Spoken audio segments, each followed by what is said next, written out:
Hey hi guys, நாம் இன்னைக்கு யாலி கேப்கினியோட episode 87 பார்க்க போகிறோம். இந்த எபிசோடோட ஸ்டார்டிங் சீனில் மயக்கமான ஃபெரித் எல்லாரும் முன்னாடி இருந்து ரொம்ப நார்மலாக வெளியே எழுந்துச்சு வரான். எல்லாரும் அவன் மயக்கம் அடைஞ்சது நம்பினாலும் சைரன் அதை நம்பவே இல்லை. நீ கண்டுபிடிச்சிட்டியா, பரவாயில்ல, பட் இதை பற்றி தாத்தாட்ட சொல்லாத. உன் அக்காட்டையோ இந்த வீடியோ நான் எதுவுமே பண்ண போறது இல்லை. நான் பணத்துக்காக வேற ஏற்பாடு பண்ணிட்டேன். நான் இந்த வீட்டை அடமானம் வைக்க மாட்டேன். உன் அக்காட்டையும் அதை பற்றி பேச போறது இல்லை. அதனால தயவு செஞ்சு நீ தாத்தாட்ட எதுவும் சொல்லாத அப்படின்னு சொல்லிட்டு அவன் அங்கிருந்து வரான். அப்படியே நைட்டாக இவன் இந்த பிரெக்னென்ட் லேடிட்ட பணம் கேட்டு மிரட்டிட்டு இருப்பான். இதை ஃபெரித் பார்த்து அங்க இருக்கிற எல்லாத்தையும் சொல்லி பயங்கரமா சத்தம் போடுறான். இவன் அந்த இடத்துல இருந்து தப்பிச்சு இப்படியே ஓடிடுறான்.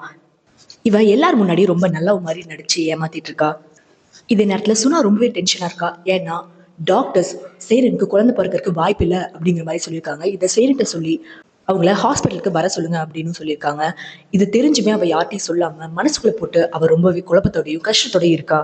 இப்படியே மார்னிங்காக ஹாஸ்பிட்டல் கிளம்பி போற சுனா கூட நான் உன்னை ட்ராப் பண்றேன் அப்படின்னு சொல்லி இவனும் கூடவே போறான். ஹாஸ்பிட்டல் போற வழியில ஹாஸ்பிட்டல்ல இருந்து நிறைய விஷயங்கள் பேசுறான். பட் அவன் என்ன சொல்றான் அப்படின்னா, நீ பண்ண போற விஷயம் நம்ம குடும்பத்தையே காப்பாத்தும்.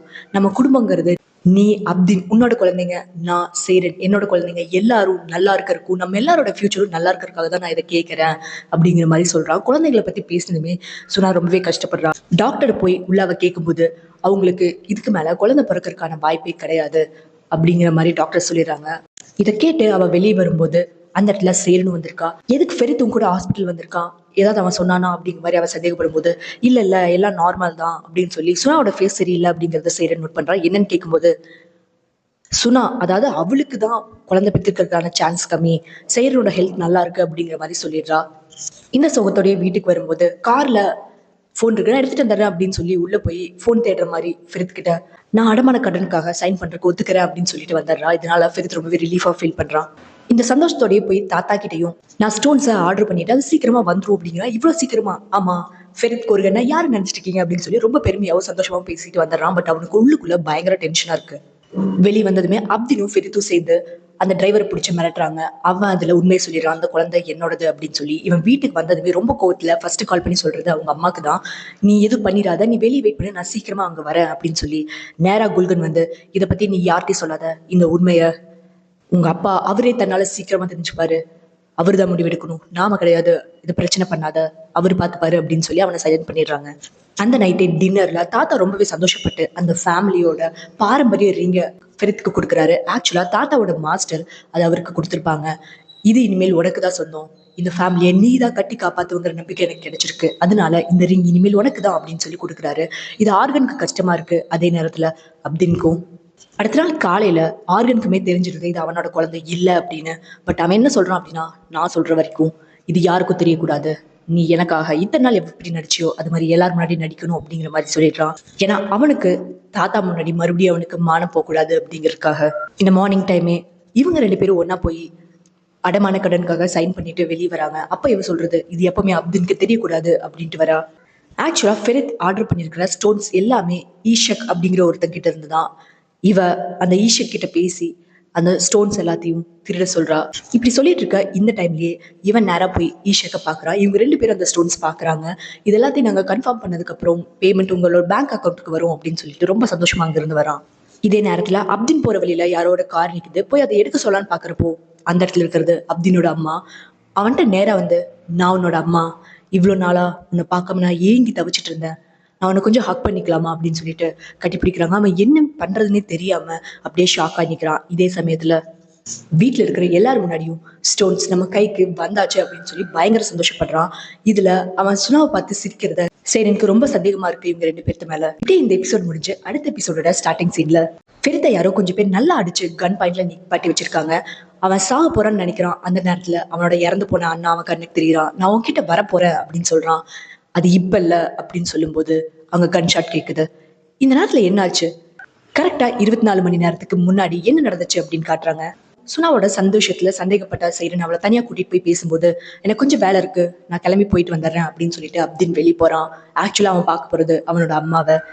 எனக்கு என்னமோ உன்னோட பிஹேவியர்ல டவுட்டா இருக்கு, நீ என்ன பண்ண அப்படின்னு சொல்லி அவ கேட்கும்போது அவ வீட்டை அடமானம் வச்சதை பத்தி பேசாம உனக்கு குழந்தை பிறக்கிறதுக்கான சான்சஸ் கம்மி, அதை நான் டாக்டர்கிட்ட போய் பேசி தெரிஞ்சுக்கிட்டேன், அதனாலதான் நான் இப்படி இருக்கேன் அப்படிங்கிற மாதிரி மாத்தி சொல்லிடுறா. இவங்க இதை பேசிட்டு இருக்கும் போதே மேல ஒரு பயங்கரமான சத்தம் கேக்குது. தாத்தா கத்துறாரு வீட்டுக்குள்ள. அப்படி என்ன சொல்றாரு அப்படின்னா, நீ கொண்டு வந்த அத்தனை ஸ்டோன்ஸுமே ஃபேக், அத்தனையுமே ஃபேக்கான கல்லுங்க, அத்தனை பழத்தையும் மூழ்கடிச்சிட்டு உன்னை நம்பினது தப்பா போச்சு அப்படின்னு சொல்லி பயங்கரமா கத்துறாரு. ஃபெரித் உடஞ்சு போய் நான் பாத்துக்கிறேன் அப்படின்னு சொல்லிட்டு அங்கிருந்து வெளியே வரான். இத்தனை கல்யாபுரம் ஆயிட்டு இருக்கும்போது ஈஷக் இருக்கிறது இவங்க கூட தான். ஆக்சுவலா நேத்து நைட் பார்த்துட்டு நீ என்ன பார்க்கணும் அப்படின்னா இந்த அட்ரஸ்க்கு வா அப்படின்னு சொல்லி அட்ரஸ் கொடுத்துட்டு போயிருப்பாங்க. இவன் நேரா அங்கதான் போறான். அங்க அவங்க அவனோட பர்த் சர்டிபிகேட், அவன் பிறந்த டைம்ல போட்டிருந்த ட்ரெஸ்ஸஸ் அண்ட் 2 பேர் அவங்க ஃபேமிலியோட போட்டோன்னு எல்லாத்தையுமே காட்டுறாங்க. நான் தான் உன் அம்மா அப்படின்னு சொல்லி. இதெல்லாம் இப்ப என்கிட்ட எதுக்கு காட்டுறீங்க, இவ்வளவு நாள் எங்க போனீங்க அப்படிங்கிற மாதிரி இவன் கேட்பான். நீ உயிரோடு இருந்தேன்னு தெரிஞ்சிருந்தா நான் உன்னை தேடி எப்போ வந்திருப்பேன். நீ செத்து போயிட்டேன்னு சொன்னாங்க, அதனாலதான் நான் இவ்வளவு நாள் உன்னை தேடி வரல அப்படின்னு யார் சொன்னா அப்படிங்கிற மாதிரி கேட்கும்போது, வேற யாரு, உன்னை இவ்வளவு தூரம் மேனிபுலேட் பண்ணி வச்சிருக்க அந்த கோர்ஹன் ஃபேமிலி தான், அந்த ஹாலிஸ் தான். அவர் ரொம்ப நல்லவர், அவரை பத்தி தப்பா பேச வேண்டாம் அப்படின்னு சொல்லி இவன் சொல்லும்போது, யாரு, உன் அப்பாவை கொன்னவன், நம்ம குடும்பத்தை அழிச்சவன், நீ செத்து போயிட்டு என்கிட்ட சொன்னவன் ரொம்ப நல்லவன் அவனுக்கு அப்படிங்கிற மாதிரி இவங்க கேட்பாங்க. நீங்க என்ன சொல்றீங்க, அது எல்லாத்தையும் பண்ணது அவர் கீழே வேலை செஞ்சுட்டு இருந்த லாட்டிஃப் அப்படிங்கிற மாதிரி இவன் சொல்லுவான். நீ என்ன நினைச்ச, ஹாலிஸ் சொல்லாம லாட்டிஃப் ஏதாவது செய்வான்னா? இது அத்தனை ஹாலிஸ் சொல்லிதான் லாட்டிஃப் செஞ்சான். உயிரோடு இருக்கிற சாட்சி நான் சொல்றதை நம்புவியா, இல்ல உன் குடும்பத்தை அழிச்ச அவன் சொல்றதை நம்புவியா அப்படிங்கிற மாதிரி இவன் மேனிபுலேட் பண்ணுவா. இவ்வளவு நாளா நீங்க எங்க போனீங்க, எதுக்காக இப்ப வந்திருக்கீங்க அப்படிங்கிற மாதிரி இவன் கேட்கும்போது, நீயும் அந்த ஆக்சிடென்ட்ல நீயும் இறந்து போயிட்டு தான் சொல்லிட்டாங்க. எனக்கு வேற வழி தெரியல, என்ன பண்றதுன்னு தெரியாம ஒரு பணக்காரனை பார்த்து கல்யாணம் பண்ணேன். எப்ப இந்த ஃபேமிலியை பழி வாங்கலான்னு நான் காத்துட்டே இருந்தேன். அதுக்கான எல்லா ஏற்பாடுகளும் பண்ணிட்டு தான் இருந்தேன். அப்பதான் நீ உயிரோட இருக்க அப்படிங்கிறத அந்த டிவி நியூஸ்ல பார்த்து நான் தெரிஞ்சுக்கிட்டேன். அதனாலதான் உன்னை தேடி வந்திருக்கேன். நம்ம 2 பேரும் சேர்ந்து ஒன்னா அந்த குடும்பத்தை பழி வாங்கலாம் அப்படிங்கிற மாதிரி இவ சொல்லுவா. நீங்க இப்ப கூட எனக்காக வரல, அந்த குடும்பத்துக்காக தான் வந்திருக்கீங்க. ஓ அப்படியா, உன்னை ஏமாத்துறது நான் நினைச்சிட்டு இருக்கியா? ஆனா உன்னை ஏமாத்துறது யார் தெரியுமா, ஃபெரித்தும் உன் பொண்டாட்டியும். இங்க பாரு, அவ வந்து போன வீடியோவை இவங்க 2 பேரும் உனக்கு தெரியாம அந்த வீட்டை அடமானம் வச்சிருக்காங்க. அவங்க 2 பேத்துக்குள்ள என்ன இருக்கு அப்படிங்கிற மாதிரி இவ தூண்டி விடுறா. இதை கேட்டு அவனுக்கு பைத்தியமே பிடிக்குது. என் லைஃப்ல இவ்வளவு நாளும் நீங்க இல்ல, இதுக்கு மேலேயும் நீங்க இல்ல, எனக்கு என் குடும்பம் தான் இம்பார்ட்டன்ட். இதுக்கு மேல ஃபெரித் மேலேயோ சுனா மேலேயோ நீ கை வச்ச அப்படின்னா நான் உன்னை சும்மா விட மாட்டேன் அப்படின்னு சொல்லிட்டு மிரட்டிட்டு அவன் அங்கிருந்து போறான். ஃபெரித் ரொம்ப கோவத்தோட வந்து அந்த ஈஷக் கிட்ட சண்டை போடுறான். நான் அத்தனை ஸ்டோன்ஸுமே உனக்கு கரெக்டாக தான் அனுப்புனேன், நீ உன்னோட சைடில் செக் பண்ணி பாரு அப்படின்னு சொல்லி அவன் அனுப்பி விட்டுறான். ஃபெரித் அவனோட சைடில் போய் செக் பண்ணி பார்க்கும்போது அங்க ஹெட்டா இருந்த 2 பேர் மிஸ் ஆகுறாங்க. சரின்ட்டு அவங்கள தூக்கலாம் அப்படின்னு சொல்லிட்டு அவன் போறான். வெளி வந்து என்ன பண்றதுன்னு தெரியாம தவிச்சிட்டு இருக்க இவனுக்கு ஃபெரித் கால் பண்ணி நடந்த விஷயங்களை சொல்லும்போது, இதுக்கு பின்னாடி நீங்க இல்லைன்னு நான் நம்புறேன் அப்படின்னு சொல்லி, இதை அவங்க அம்மா பண்ணியிருக்க மாட்டாங்க, பண்ணிருக்க கூடாது அப்படின்னு கடவுளை வேண்டிக்கிறான். அதே டைம்ல சுனா கால் பண்ணி அவ கேட்கும்போது, சுனா சைரனை கூட்டிட்டு ஹாஸ்பிட்டல் வந்திருக்கா. அவ டாக்டர்கிட்ட வந்து பேசும்போது, நான் குழந்தை பெற்றுக்கிறதுக்கான சான்சஸ் எவ்வளோ இருக்கு அப்படின்னு கேட்கும்போது, ட்ரீட்மெண்ட் எடுத்தா உங்களால குழந்தை பெற்றுக்க முடியும், பட் உங்களோட நோய் மறுபடியும் வந்துடும், அது இன்க்ரீஸ் ஆகும் அப்படிங்கிற மாதிரி சொல்றாங்க. என்னோட நோயினால என் குழந்தைக்கு ஏதாவது பாதிப்பு வருமா அப்படின்னு சொல்லி கேட்பா. அதனால எதுவும் வராது, பட் உங்களை காப்பாத்துறது கஷ்டம், குழந்தை மட்டும்தான் காப்பாற்ற முடியும் அப்படிங்கிற மாதிரி சொல்லும்போது அந்த குடும்பத்தில் இருக்க யாருமே அதை ஏத்துக்கல. வா போலாம் அப்படின்னு சொல்லி அவளை கூட்டிட்டு வந்துடுறாங்க. இவன் வந்ததுமே அவனை தேடணும் இவனை தேடணும் அப்படின்னு சொல்லி லிஸ்ட் கொடுக்கும்போது, முதல்ல எனக்கு பதில் சொல்லு, நீ யாரு கேட்டு வீட்டை ஃபர்ஸ்ட் ஆஃப் ஆல் அடமானம் வச்ச, நீ எதுக்காக சுனாவை கூட்டிட்டு போய் அடமானம் வச்ச அப்படிங்கிற மாதிரி இவன் கேட்கற. இது கிட்ட அவ ஷாக் ஆனாலும், இதுக்கு எல்லாத்துக்கும் காரணம் நான் மட்டும்தான், சுனா வேண்டாம் தான் சொன்னா, ஆனா நான் தான் இது நம்ம ஃபேமிலிக்காகன்னு சொல்லி பண்ண வச்சேன், தயவு செஞ்சு அவளை தப்பா நினைக்காத அப்படிங்கிற மாதிரி கண்டபடி பேசுறான். முதல்ல அந்த ஸ்டோன்ஸ் பிரச்சனையா கிளியர் பண்றான். அதுக்கப்புறம் உங்க 2 பேத்தையும் நான் பாத்துக்கிறேன் அப்படின்னு சொல்லிட்டு ரொம்ப கோவத்தோட அப்தின் அங்கிருந்து போறான். வீட்டுக்கு வந்து அப்தின் சுனா கிட்ட பயங்கரமா சண்டை போடுறான். பழைய விஷயங்களை பேசி ரொம்பவே கஷ்டப்படுத்துறான் சுனாவை. அதே டைம்ல தாத்தா ரொம்பவே நம்பிக்கை இழந்து பேசுறாரு. இதனால ஃபெரித் ரொம்பவே ஃபீல் பண்றான், நம்ம ரொம்ப பெரிய தப்பு பண்ணிட்டோம் அப்படின்னு. இந்த டைம்ல அப்தின் அவனோட அம்மா கால் பண்ணி, இந்த ஸ்டோன்ஸ் திருட்டு போனதுல உங்களுக்கு ஏதாவது சம்மந்தம் இருக்கா அப்படின்னு சொல்லி கேட்பான். இல்ல, அதுக்கு எனக்கு சம்மந்தமே இல்லை அப்படிங்கிற மாதிரி இவ சொல்லிடுவா. நீங்க ஏன் உண்மை சொல்ல அப்படின்னு கேட்கும்போது, இன்னும் அவன் கோர்கன் சப்போர்ட்டரா தான் இருக்கான், அவனுக்கு இன்னும் உண்மை புரியல, அவன் எப்ப வேணாலும் மாறலாம், அதனால இப்போதைக்கு அவனை நம்ம நம்ப முடியாது அப்படிங்கிற மாதிரி இவ சொல்லிடுறா. இப்படியே நைட்டாக அந்த ஸ்டோன்ஸை திருடின இவங்களோட கார்டு ஒரு இடத்துல இருக்கான் அப்படிங்கிறது தெரிய வருது. இவங்க 2 பேரும் அந்த இடத்துக்கு தனியா கிளம்பி போறாங்க. அவன் வீட்டு கதவை தட்டும் போதே இவனோட காரை நொறுக்க ஆரம்பிச்சிடுறாங்க. அங்க போய் நின்னா அத்தனை பேரும் இவங்களை சுத்து போட்டுறானுங்க. என்ன பண்றதுன்னு தெரியாம நிக்கிற சமயத்துல சைரன் கார் எடுத்துட்டு வந்து இவங்க 2 பேரையும் காப்பாத்தி கூட்டிட்டு போறா. வீட்டுக்கு போனா குடும்பமே நிக்குது. தாத்தா வாரி வழங்குறாரு. என்ன பண்றதுன்னு தெரியாம தலை சுத்தி போய் நிக்கிறான் ஃபெரித். நடந்த விஷயங்களை தெரிஞ்சுக்கிட்ட இவனோட அம்மா அவனை பிடிச்சி கண்டுபிடி திட்டுறா. நல்ல வேலை கூட போன அப்தினுக்கு ஒன்றும் ஆகல, அப்தினுக்கு மட்டும் ஏதாவதுன்னா நான் அவனை கொண்டிருப்பேன் அப்படின்னு சொல்லி அவனை மிரட்டிட்டு அங்கிருந்து போறா. இதே மார்னிங் டைம்ல இந்த காட்டுப்பூச்சி வர சொல்லி அவங்க கிட்ட நிறைய பணத்தாசை கட்டுற இவன் சொல்றது புரியாம நிக்கிற சமயத்துல, இந்த ரூம்லயே இருங்க, கொஞ்ச நேரத்துல நான் என்ன சொல்ல வரேன் அப்படிங்கிறது உங்களுக்கு புரியும் அப்படின்னு சொல்லிட்டு வெளியே போனா அங்க அப்தின் வந்திருக்கான். இது உங்க அப்பாவோட பிரேயர் ஜுவல், இது உன் கையில வந்ததுல எனக்கு ரொம்பவே சந்தோஷம். இதெல்லாம் பேச பேச அப்படின்னு கோவம் வருது. உங்களுக்கு என்னதான் வேணும் அப்படின்னு சொல்லி இவன் கேட்பான். எனக்கு எதுவுமே வேண்டாம், ஆனா உனக்கு நான் எல்லாத்தையுமே கொடுக்கணும்னு நினைக்கிறேன். ஃபெரித் என்னோட தம்பி, அவனை அழிச்சு நீங்க எனக்கு எல்லாத்தையும் கொடுக்கணும்னு நினைக்கிறீங்க, அது நடக்கவே நடக்காது. அவனை என்னைக்குமே நீங்க தொட நான் விட மாட்டேன்.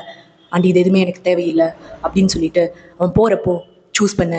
இவ்வளோ நாள் நீ இல்லாம கஷ்டப்பட்ட, நான் உனக்கு வேணுமா? உன்னை கூடவே வச்சுட்டு கஷ்டப்படுத்தின அவங்க உனக்கு வேணுமா அப்படின்னு சொல்லி நீ தான் முடிவு பண்ணணும் அப்படின்னு அனுப்பி வைக்கிறாங்க. இது அத்தனையுமே அந்த காட்டுப்பூச்சி ஒட்டு கேட்டுறான். நீ கோர்ஹன் ஃபேமிலி சைடு இருக்குன்னு எனக்கு தெரியும், பட் யார் ஜெயிக்க போறாங்களோ அவங்க சைடு வாங்க, நம்ம 2 பேருமே சேர்ந்து கோர்கன்ஸை அழிக்கலாம் அப்படிங்கிற மாதிரி இவ பேசுறா. இது புரியாம என்ன சொல்றதுன்னு தெரியாம அவன் அங்கிருந்து கிளம்பிடுறான்.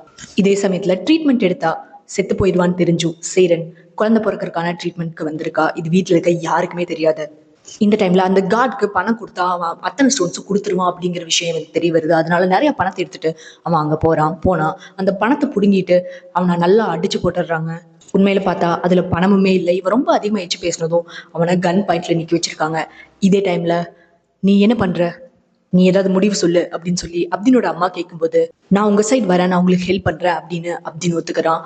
இதுக்கப்புறம் என்ன நடக்கும் நெக்ஸ்ட் எபிசோட்ல பார்க்கலாம். ஃபெரித்தை சுட போற சமயத்துல அந்த இடத்துல தாத்தாவோட ஆளுங்க வந்து ஃபெரித்தை காப்பாத்திருப்பாங்க. இவன் அந்த திருடனை போய் பிடிக்கிறாங்க நேரத்துல அவன் கார் ஏறி அந்த இடத்த விட்டு தப்பிச்சிருப்பான். ஆக்சுவலா அப்தின் சுனா தாத்தாட்ட பேசிட்டு இருந்த ஒரு சில விஷயங்களை கேட்டிருப்பா. அது என்னன்னா, தாத்தாட்ட அவ போய் இந்த மாதிரி ஃபெரித் தனியா போயிருக்கான், அவனை எப்படியாவது காப்பாத்துங்க, அப்தினும் ஃபோன் எடுக்கல, எனக்கு என்ன பண்றதுன்னு தெரியல, ஃபெரித் என்கிட்ட மட்டும்தான் சொன்னான் அப்படிங்கிற மாதிரி ரொம்பவே ஃபீல் பண்ணிருப்பா. இதெல்லாத்தையும் கேட்டு அப்தின் ரொம்பவே ஃபீல் பண்ணிட்டு தான் நம்ம அம்மா சைட் போய்க்கலாம் அப்படின்னு சொல்லி அவங்க அம்மா சைட் வந்திருக்கான். உள்ள வந்ததுமே அந்த திருடன் என்ன நடந்துச்சு அப்படின்னு சொல்லும்போது, ஃபெரித் நீ ஏதாவது பண்ணினியா அப்படிங்கிற மாதிரி கேட்பான். ஃபெரித்துக்கு ஏதாவது ஆயிருந்தா நான் உன்னை கொண்டிருப்பேன், ஃபெரித் என்னோட பிரதர் அப்படின்னு சொல்லி ரொம்ப கோவமா பேசுறான். இதை பேசிட்டு அவன் கோவமா அந்த இடத்த விட்டு போற. தாத்தா வீட்டுக்கு வந்து ஃபெரித்தை கண்டபடி திட்டுறாரு. நான் என்ன பண்ணணும், அது தப்பாயிருச்சு, அதை சரி பண்றதுக்கு என் உயிரே போனாலும் பரவாயில்ல அப்படிங்கிற மாதிரி இவன் சொல்வான். உனக்கு அந்த ரிங்கை கொடுத்தது நீ இந்த குடும்பத்தை காப்பாத்துவ அப்படிங்கறக்காக, ஒரு பிரச்சனைக்காக உன் உயிரை விடுவங்கிறதுக்காக இல்ல. தாத்தாக்கு ரொம்பவே கோவம் அதிகரிக்குது. இந்த நேரத்துல அப்தினை பார்த்து சத்தம் போடுறாரு, நீ அவன் கூட இல்லாம என்ன பண்ணிட்டு இருந்த, நான் இப்ப அவனோட பிரதர், அவனை காவல் காக்குறவன் கிடையாது அப்படிங்கிற மாதிரி இவன் சொல்லும்போது தாத்தா கோவம் வந்து சலார்னு விட்டு ரொம்ப திட்டி விட்டுறாரு. இதே மாதிரி சுனாவையுமே கண்டுபிடித்துட்டாரு. நீ யாரை கேட்டு இந்த வீட்டை அடமானம் வச்ச, உன்னாலதான் இப்ப எல்லா பிரச்சனையும் சொல்லி எல்லாரையும் திட்டும் போது அப்படின்னு ரொம்பவே கோவப்பட்டு அந்த வீட்டை விட்டு வெளியே போறான். இப்படி மோசமான இந்த நைட்ல ஒவ்வொருத்தரும் ஒவ்வொரு இடத்துல இருந்து கஷ்டப்படுறாங்க. ஃபெரித் இந்த நைட் டைம்ல ரொம்பவே அலைஞ்சு தெரிஞ்சு நாஜியோட ஆட்களை கன் பாயிண்ட்ல பிடிச்சு மார்னிங் விடியறதுக்குள்ள நாஜிலையும் கன் பாயிண்ட்ல பிடிக்கிறான். ஆக்சுவலா அவனோட காலில் தான் அவன் சுட்டிருக்கான். ஆனா ப்ளீடிங் ரொம்பவே அதிகமா இருக்கு, ரொம்பவே ரத்தம் போனா சீக்கிரமே அவன் செத்து போயிடுவான். அதை பாயிண்ட் பண்ணியே ஸ்டோன்ஸ் எங்க இருக்கு, உன்னை யார் இதை செய்ய சொன்னாங்க அப்படின்னு சொல்லி எல்லாத்தையுமே இவன் பேசுறான். இவன் இப்படி பண்ணிட்டு இருக்கிற டயத்துல தாத்தா இந்த வீட்டை யார்கிட்ட அடமானம் வச்சிருக்காங்களோ அவங்கள பார்த்து நம்ம மீட் பண்ணி பேசணும், அவங்கள டின்னருக்கு வர சொல்லுன்னு சொல்லி சேரன்ட்டு சொல்லியிருப்பாரு. அதனால இந்த லேடியை பாக்குறதுக்காக சேரன் போயிருக்கா. அவளை டின்னருக்கும் இன்வைட் பண்றா, அவளும் வரேன் அப்படின்னு சொல்லிடுறா. இதே டைம்ல வீட்டுல இவளோட ஆட்டம் ஓவரா இருக்கிறதுனால குல்கன், இவன் வயித்துல இருக்கிறது ஆர்கனோட குழந்தை கிடையாது, அந்த டிரைவரோட குழந்தை, எல்லா உண்மையை வெளிப்படையா சொன்னதுமே வேற வழி இல்லாம அவ அந்த வீட்டு விட்டு வெளியே போயிடுறா. இப்படியே நைட் ஆக அப்தினோட அம்மா டின்னருக்காக வரா. அவ ஒரு கண்டிஷன் போட்டிருப்பா. என்ன அப்படின்னா, இந்த காட்டுப்பூச்சிட்ட உன்னோட ஒய்ஃப் என்ன பாத்திரக்கூடாது, அதை மட்டும் ஞாபகத்தில் வச்சுக்கோ அப்படின்னு சொன்னதுமே இவன் அவனோட ஒய்ஃபை தனியா கூட்டிட்டு போய் சாப்பாடு போடுறேன், ட்ரீட் பண்றேன் அப்படிங்கிற மாதிரி யாரையும் பார்க்க முடியாத பண்ணிடுறான். அவ சாப்பிட்றதுக்காக அந்த வீட்டுக்குள்ள வந்ததுமே தாத்தா அவளை இன்வைட் பண்ணி அந்த டேபிள்ல உட்கார வைக்கிறாரு. எல்லாரும் நல்லா பேசிட்டு இருக்காங்க. தாத்தாக்கு இன்னும் இவளை பத்தி அடையாளமே தெரியல. இதே சமயத்துல ஃபெரித் அந்த ஸ்டோன்ஸை திருடின இந்த திருடன் நாஜியோட உள்ள வரான். இந்த அத்தனை ஸ்டோன்ஸையும் திருட சொன்னதே இவங்க தான் அப்படின்னு சொல்லி எல்லாரும் முன்னாடி உண்மையை சொல்றான். இதை கேட்டதுமே அவ ஷாக் ஆனாலும் ரொம்ப நார்மலா இருக்கா. இதை கேட்டு அப்தின் ரொம்பவே ஷாக் ஆகுறான். ஏதாவது நடந்துருமோ, ஏதாவது பண்ணிடுவாங்களோ அப்படின்னு சொல்லி. அம்மா இல்லையா? அப்ப தாத்தா ஒரு பாக்ஸ் எடுத்து அதை காட்டுறாரு. அது ஃபுல்லா திருடு போன ஸ்டோன்ஸ் இருக்கு. திருடு போன ஸ்டோன்ஸ் அத்தனையுமே இவங்க கிட்ட விற்க ட்ரை பண்ணியிருக்கான். இவன் நம்மளோட தான் அப்படின்னு தெரிஞ்சுக்கிட்டனால நம்ம கிட்ட கொடுக்கறதுக்காக தான் இவங்க வந்திருக்காங்க அப்படின்னு சொல்லி தாத்தா ஒரு கதை சொல்ற. ஃபெரித் டோட்டலா ஷாக் ஆகி நிற்கிறான். உண்மையில என்ன நடந்திருக்கு அப்படின்னு பார்த்தா, இந்த நாஜி ஃபெரித் கிட்ட மாட்டிட்டான்னு தெரிஞ்ச உடனே நம்ம சீக்கிரமா ஏதாவது பண்ணி ஆகணும் அப்படின்னு சொல்லி இப்படி கதையை உள்டாவா மாட்டி போட்ட இந்த அப்தினோட அம்மா ஒரு கேம் ஆடி இருக்கா. இது புரியாம ஃபெரித் அந்த இடத்துல டோட்டல் கோமாளியா மாறி நிற்கிறான். இதனால அவன் இன்னுமே கஷ்டப்பட்டு அந்த இடத்த விட்டு வெளியே போறான். சேரன் எவ்வளவு தூரம் பேசி சமாதானப்படுத்தலாம் அப்படின்னு சொல்லி ட்ரை பண்ணுவா. பட் அவன் எதுவுமே கேட்காம போயிடுவா. ரியாலிட்டியில என்னன்னா, அவகிட்ட பேசிட்டு வெளியே வரும்போது அந்த ஸ்டோன்ஸோட ஓனர் நாஜி அவளை போய் பாக்குறத சேரன் பார்த்திருப்பா. அப்பதான் இவளுக்கு எல்லா விஷயங்களும் புரிஞ்சிருக்கும். இதை சொல்லலான்னு பார்த்தா அதை கேட்காமையா அவன் அங்கிருந்து போயிடுறான். இதே சமயத்துல ரொம்பவே ஹர்ட்ஃபுல்லான வேர்ட்ஸை அப்படின்னு பேசுறான். ஃபர்ஸ்ட் டைம் இவங்க 2 பேரும் கிஸ் பண்ணதை பத்திலாம் பேசுறான். நீ அவனுக்கு தானே எப்பவுமே சப்போர்ட் பண்ணுவ, எனக்கு இல்லைல அப்படின்னு சொல்லி ரொம்பவே ஹர்ட் பண்றான். அதனால ரொம்ப கஷ்டப்பட்டுட்டு அழுதுட்டு இவ வெளியே வந்து ஃபெரித்துக்கு கால் பண்றா. அப்போ ஃபெரித் பயங்கரமா குடிச்சிட்டு இருக்கான். நான் குடிச்சிட்டு இந்த இடத்துல தான் இருக்கேன் அப்படிங்கிறான். சரி நான் வரேன் அப்படின்னு சொல்லி அவனை பார்க்கலான்ட்டு இவ போறா. ஃபெரித்தை கூட்டிட்டு போய் அவளுமே பயங்கரமா குடிக்கிறா. 2 பேரும் ஏதோ ஒரு வீட்டுக்கு போய் பயங்கரமா குடிச்சிட்டு இருக்காங்க. 2 பேருக்கு லைஃப்லயே இருக்கிற ஒவ்வொரு கஷ்டங்களையும் சொல்லி ரொம்பவே பேசி ஃபீல் பண்றாங்க. அப்போ சொன்னா, பேசாம நீ என்னையே கல்யாணம் பண்ணிருக்கலாம்ல, நம்ம 2 பேர் லைஃப்லயே இவ்வளவு பிரச்சனைகள் இருந்திருக்காது, நான் மட்டும் உன்னை கல்யாணம் பண்ணியிருந்தா அப்படின்னு சொல்லி பேச ஆரம்பிக்கும் போது ஃபெரித் சுனாவை கிஸ் பண்ணிடுறான். இந்த டைம்ல இவங்க இருக்கிற இடத்துக்கு சேரனோட கார் வருது. அவ உள்ள வந்து எட்டி பார்க்கும்போது இவங்க 2 பேரும் கிஸ் பண்ணிட்டு இருக்காங்க. இதுக்கப்புறம் என்ன நடக்கும் நெக்ஸ்ட் எபிசோட்ல பார்க்கலாம். தேங்க்ஸ் ஃபார் வாட்சிங் ஃப்ரெண்ட்ஸ். Bye by.